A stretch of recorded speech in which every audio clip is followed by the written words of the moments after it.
all this shit does is create noise. If you focus on signal meaning macro, your world, what you can control, what your end result looks like, what your goals are, what you need to focus on, that is signal. That is signal. Everything else is noise. The news is noise. Social media scrolling is noise. What that practice is doing over there, that's noise. This person, bought this device, that's noise. You know what you need to do. You know what you need to do, right? And so block out the noise, focus on signal. Hey, what's up, guys? Cam Hemphill here, your host for the Medical Millionaire podcast. Thank you so much for taking the time to tune in. My goal is to give incredible value and insight for practice owners, people that are looking to grow their practice, scale it, lead at the highest level.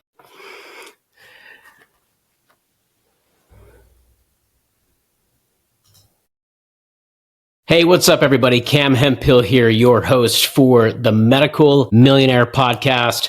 Thank you so much for taking the time to tune in. My goal is to give incredible value and insight for practice owners that are looking to scale, practice owners that want to run their practice like a business, the true entrepreneur, the one that wants to accelerate, understand finance, understand mindset, understand culture, understand how to hire somebody to help them get to the next level, people that are interested in systems, processes. At the end of the day, your practice, it's a business. It generates profit. It generates losses. It's got a balance sheet. There's assets on the table. This is a serious opportunity for the ones that want to take it serious, the ones that want to create generational wealth. It's right here for you. Guys, my entire purpose, all the content that I create is for you. It's free of charge. I want to help you elevate. I come from a very extensive business fundamental mindset. I'm an entrepreneur. I have built several companies. I have sold companies. I have made a lot of money in my career. And I say that with complete humility. I say that with the intent of saying, look, this is a guy that has been through the shit. I have created companies. I have had great partners, terrible partners. I've implemented the wrong systems. I have bought the wrong product. It's this entrepreneurial journey. It's about making mistakes and waking up and keeping going again, right? It's really the last person standing, because most of the time, this type of environment, this type of high-level anxiety, this type of pressure, it takes a toll and it can knock people out of the game.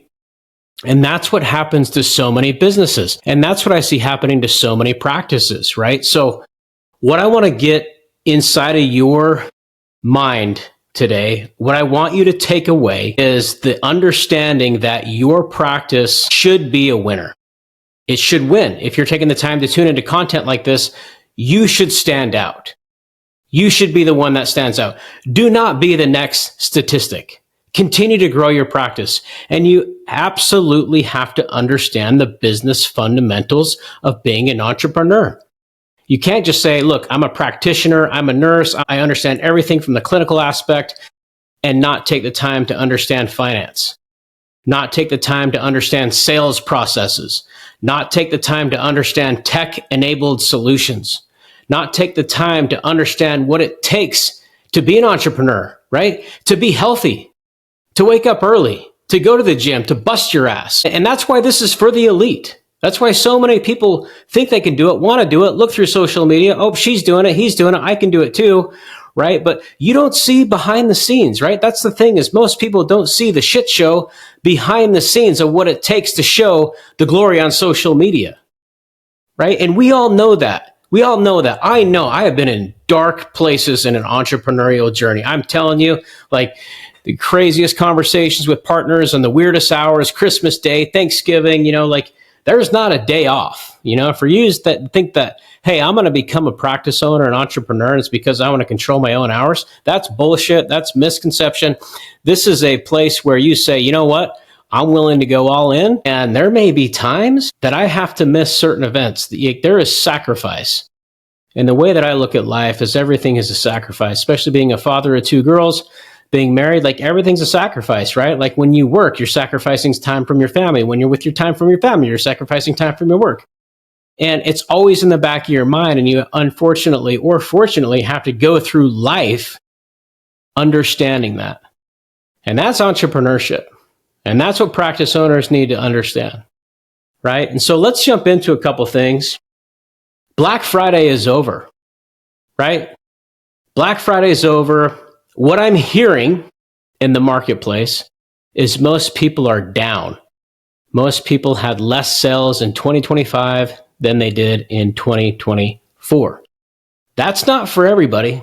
I'm telling you right now, there is practice owners out there that have absolutely crushed 2025 over 2024.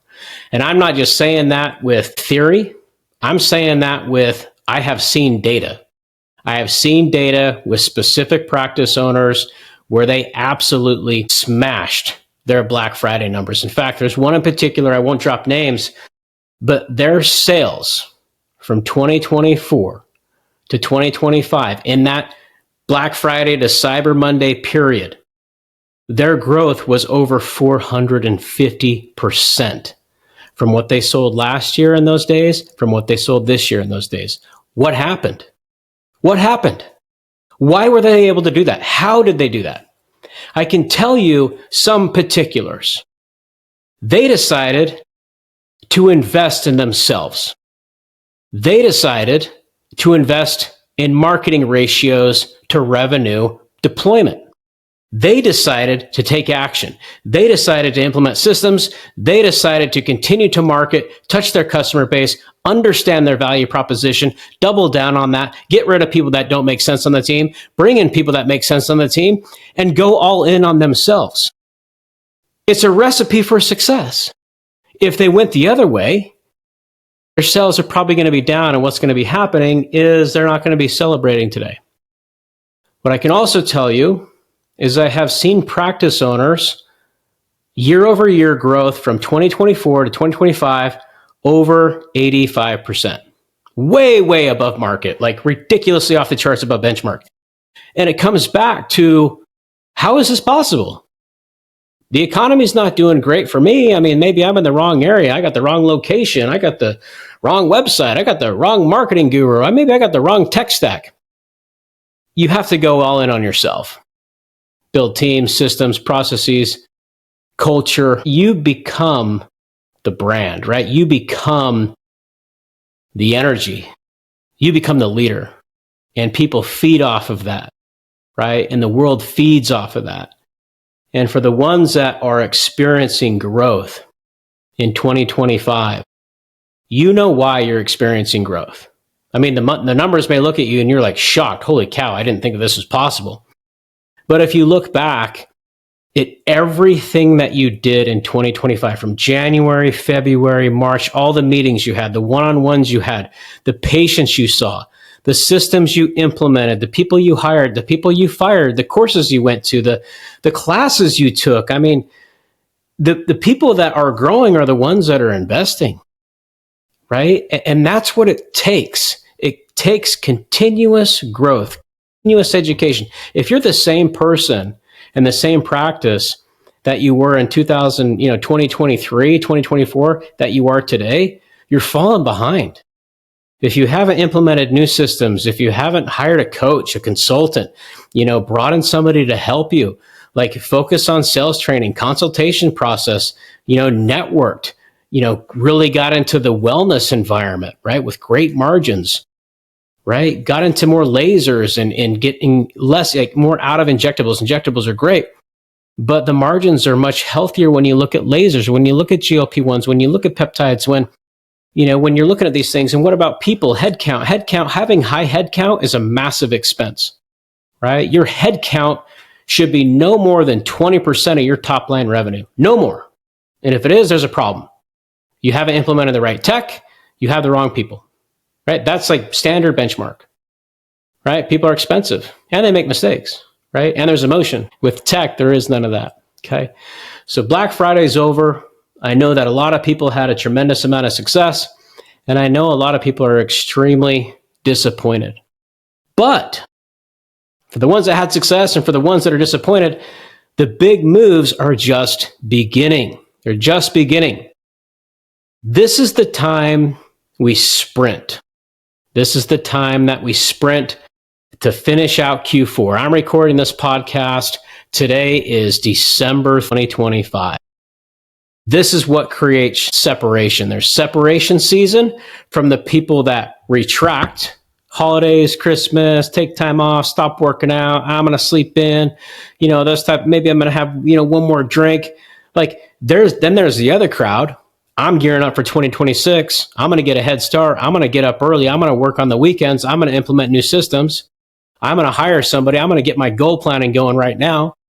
I'm not going to drink during the weekends. I'm not going to drink during the holidays, right? And what happens there is when you have practice owners that retract and other practice owners that double down, what does that create? Separation. You can leap your competition.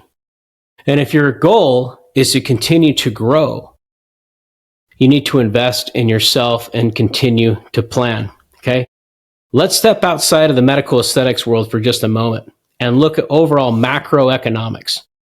People can say right now, in the past couple of weeks, the stock market is down. The US economy is not doing well. People are concerned about what the future looks like for 2026, right? You've had like this crazy run up of artificial intelligence. You've had this crazy run up of cryptocurrencies. And for those of you that follow me on Instagram, you see that I post stuff about economics. I post stuff about cryptocurrencies in the stock market. It's because it all ties together on what's taking place in your environment as a practice owner, as a human being that lives inside the United States, as an entrepreneur, because it creates noise. All this shit does is create noise. If you focus on signal meaning macro, your world, what you can control, what your end result looks like, what your goals are, what you need to focus on, that is signal. That is signal. Everything else is noise. The news is noise. Social media scrolling is noise. What that practice is doing over there, that's noise. This person, bought this device, that's noise. You know what you need to do. You know what you need to do, right? And so block out the noise, focus on signal. And so what are you saying now? I listened to a podcast this morning. It's one of the things that I do every morning. You guys know that I've tuned in for a long time. I'm an early riser. My alarm goes off at 4:30 a.m. And here's what I have done in the past couple of days.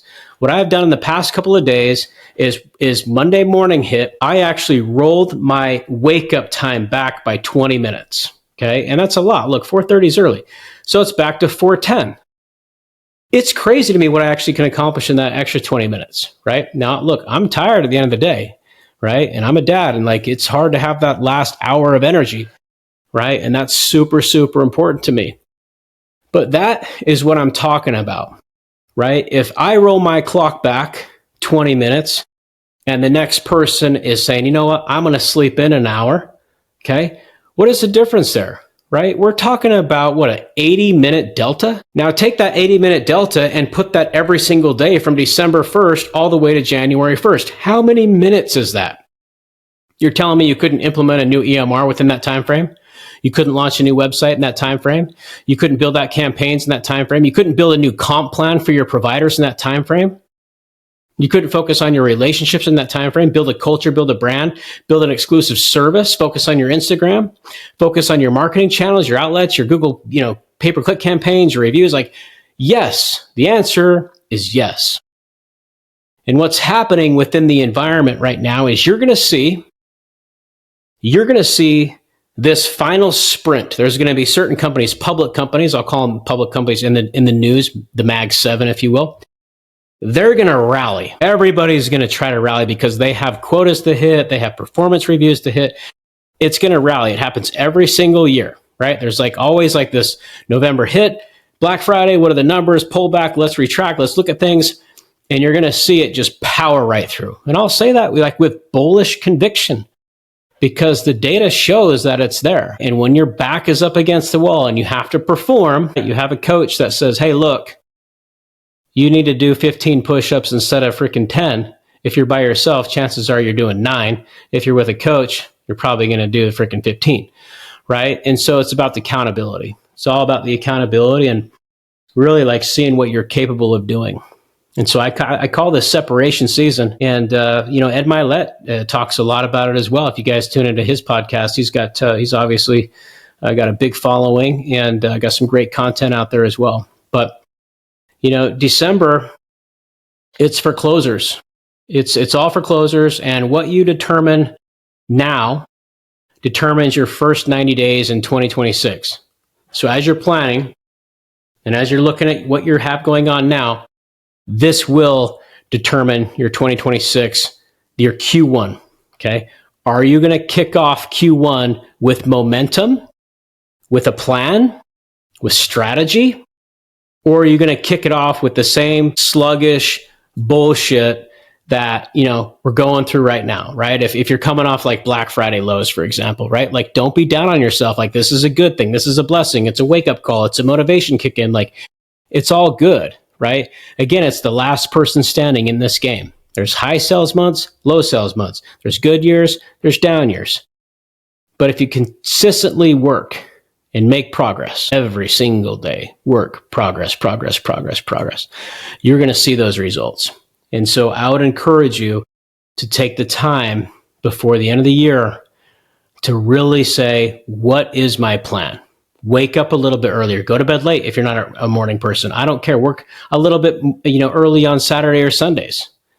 Wake up before the family does. So I found that that's some of the most successful things I've ever done in life was wake up early on the weekends. And it's hard to do, right? Like you go out, want to have fun and stay up late and eat, food, whatever. I get it. But those are the times where you have there's no interruption. Your inbox is way down. No one's texting you, DMing you.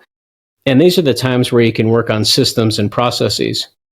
Maybe you haven't taken the time to fully implement your technology you have, right? When a lead hits, what happens? Does an email go out? Does a text go out? Does a text go out tomorrow? Does an email go out the next day? What happens if somebody came in and had a service done? Whether it's Botox, filler, laser treatment, any sort of the wellness services, like what happens after they come in? Do you have campaigns going out reminding them, hey, hope your treatment went well. Love seeing you. Whatever the content is, asking them for a review, asking them for feedback, and then having that kind of taper off. Maybe it hits them up once a month. Like these are the things I'm talking about, right? So if you implement those sort of things, it obviously leveraging technology is going to increase bookings and also reduce headcount, right? And data is pretty interesting to look at when you look at tech. Typically, when people buy CRM systems, EMR systems, booking environments, they use about a fraction of all the features, about a fraction. And, I think technology support has not been the greatest in history. It's coming around with all these AI chatbots and YouTube videos and Loom videos and Vimeo. It's pretty interesting. You can basically find an article or a YouTube video on just about anything. Go watch it for a minute and kind of overcome those hurdles if you get stuck within trying to build some sort of, let's just call it like a post-patient campaign funnel to get them to come back, right? Those types of things. I think it's a good time to really look at that. Fix systems now before the year turns. Do you have duplicate data entry? Is there feature overlap? Is there inconsistency within how your lead hits and where it came from and how much you spent on that lead and how much it costs to acquire that lead? What is the patient acquisition cost versus the lead cost? Look at all this stuff. Right? Because well-built systems, they print money. They absolutely print money. They reduce time. They create efficiencies. And maybe it's a good time to do an audit. Do an audit of your EMR, do an automated audit of all your automation, all your marketing campaigns. If you haven't updated your marketing campaigns in a while, one thing that I do see is people will have campaigns going out and then they'll switch booking systems or switch EMR systems. And they'll forget that they have these old booking buttons that go to a dead end because it's their old booking system, right? Could you eliminate an EMR? I have practices right now that I talk to that have 2-3 EMRs. I can't comprehend that. Are you really putting data entry in 2 or 3 EMR systems, right? Before you just buy a system, conduct lots of diligence on it. Like ask every single question. Shoot, use Chat GTP to ask those questions, right? So super, super important. And, I've always said that the best practices, the most profitable practices are the ones that are the best marketers. Okay. I can't argue on who the best injector is. I know that there's I had Phil Stamper on last week, and we were talking about the top 100 in voting systems, and I think it's awesome. I think what he does is great. Where everybody can come in and vote and show off your artistic work. I have a hard time understanding it. Like I can't look at an aesthetic like you guys can. I can obviously see if someone like jacked their lips up or something like that, but I can't look at an aesthetic of like, hey, this injector is really great. She did these lips, or this injector is really great. She did these lips, right? I can't see the difference, obviously, unless it's like so obvious that that's another conversation for another day, right? But when it comes to that artistic feel, when it comes to looking at it through that lens, that's hard for me to see, But when you're looking at the marketing avenue, like what are you doing on Instagram? What are you doing on TikTok? What are you doing on YouTube? Are you even using these type of environments? Have you taken the time to deploy them and you think yourself, you're too busy? Do you need to sit down and record them though? Well, wake up one day early, over the next before the end of the year, and start, busting some of this stuff out.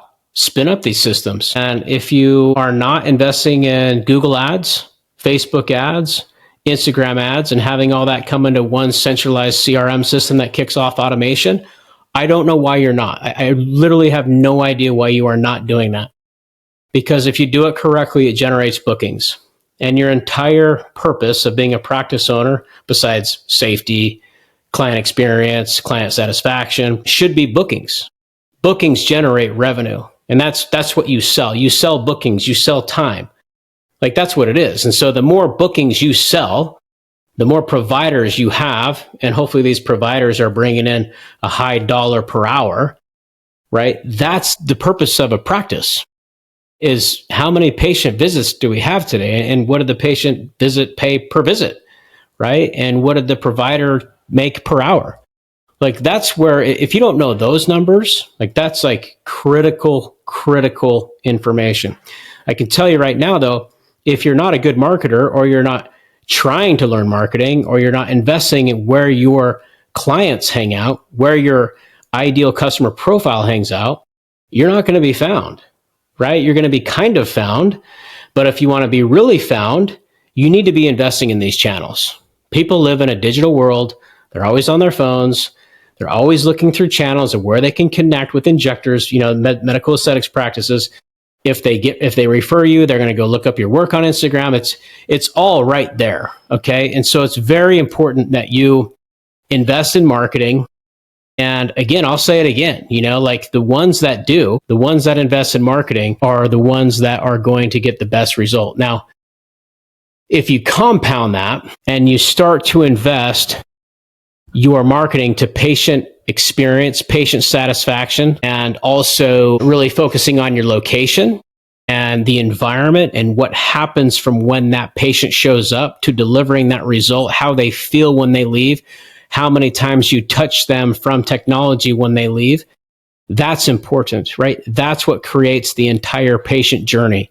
You can't just be a great marketer with no systems. You can't just have systems with no marketing. You have to have both. It's an entire unit together that controls the entire environment.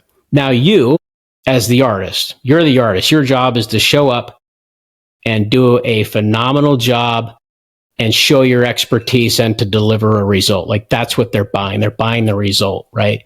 But again, if you're not investing in marketing, and I can tell you right now, like it's almost like 80% of practice owners are under investing in marketing. And unfortunately, it has to do with probably like a bad experience. Maybe they hired the wrong person. Maybe they, most of the time they actually didn't spend enough, right? And that's where I actually hear the issues is it's like, well, I tried Facebook ads, I tried Google ads. They didn't spend enough. They really didn't, understand what they were doing. They didn't use landing pages. They didn't have pixel tracking. They didn't have, UTM parameters hooked up. Like, it's hard to know what's happening if you don't have the tech behind the marketing. in the process to convert the booking, right? It's really hard to know exactly what took place. Okay. And then the other component is sales, being a people person, right? And really understanding that you're a salesperson that educates. You need to come up with a new word for it because everybody hates the word salesperson. It's almost like degrading. I'm not a salesperson. Well, you are a specialist. You're a specialist that has expertise to give an incredible value proposition, and your job is to educate. And through education and information, by default, is sales. Like the best salespeople in the world are the ones that educate, the ones that continuously give value, can connect on emotion points, and get their patients to really take the plunge to change their life, because that's what you're doing. And most of the time, I think, like if a patient doesn't convert, they're just confused, right? They don't understand the downtime. They don't understand the process, the result, the investment that it's going to take, the time that it's going to take. But they don't trust, that there's maybe you don't have the credibility out there, right? And so this is the sort of thing that you have to deploy continuously. And so when that marketing is correctly aligned, you have the systems to convert. You have the ability to have a very robust consult, bring them in, and continuously convert them, right? So, that's part of the systems. I would look at revenue optimization. Like if you haven't taken the time to look at what your providers are bringing in per hour, what are you bringing in per hour? What is your average ticket per patient visit? Like, what is it? It should be well above 500 on the average patient visit. And hopefully your revenue per hour on providers is north of 1,000. I like to see people around 1,200. I mean, you're offering a very, very unique skill set to enhance somebody's confidence, and it's worth every penny. It truly, truly is. So look at your optics when it comes to revenue ops. What is your cost of goods sold per treatment, right? What are you selling the most of? I see P&Ls all the time. That's just like, you don't know what you're selling the most of. They haven't taken the time to break it down. And what is the margin on that, right? And you could think you're running a very healthy top line revenue business, but at the same time, discounting injectables is a race to the bottom. I've seen it time after time again. And so I'd look at revenue optimization. I'd start planning like a pro. If you're not building a playbook now, standard operating procedures, how to run an effective staff, front desk, what do those SOPs look like, right? Do you plan to wing it next year, or do you plan to have an actual plan, right? Now's the time to actually implement that playbook, right? So pull in data. I mean, 53% of MedSpas expect 10% revenue growth next year. 53%. So half of you want to grow next year. I want to grow by 10%. I'm bullish on that. I think only probably 30% are going to grow by 10% plus next year, because what's happening is practice owners are actually getting smarter. The technology is getting better. The optics are getting better. The benchmark reports are becoming a way to comprehend. But then there's other practice owners out there that are going to continue to wing it. They're going to use antiquated systems. They don't care to learn about finance. Becoming a sales educational person is off-putting to them. And unfortunately, they're going to be the ones that will not grow by 10%. In fact, their revenues will probably, unfortunately, decline. Maybe it's a good time to look at your memberships. Are your memberships working, right? What about financing? Is your financing working? Is it part of your sales process, part of your consult process? What about add-ons, bundles? Look at all that stuff. What are your retail sales? Retail sales are sadly low. They should be much higher. If you look at before and afters from when someone had a treatment done and uses a proper skin regimen that you deploy, we all know that the before and afters make a huge impact, right? And so start looking at stuff like that. And I think I see so many memberships that are built incorrectly and haven't changed for years. Start looking at stuff like that. How many members do you have? What is the churn? What's the value prop? On the memberships, are you selling more time or are you selling products? Those memberships shouldn't slow you down. They should speed you up, and people should not be leaving because they're so valuable, right? And I'll leave it at this. The intent of this particular episode is to fire you up. It's to fire you up, get you in gear, go crush December, If you're coming off of Black Friday highs, keep it going. If you're coming off of Black Friday lows, now's the time to recalibrate and really get the fire in your belly and go close out Q4 with a bang. Gear up for 2026. Let's go build an empire together. I'll leave it at that. Until next time, happy injecting.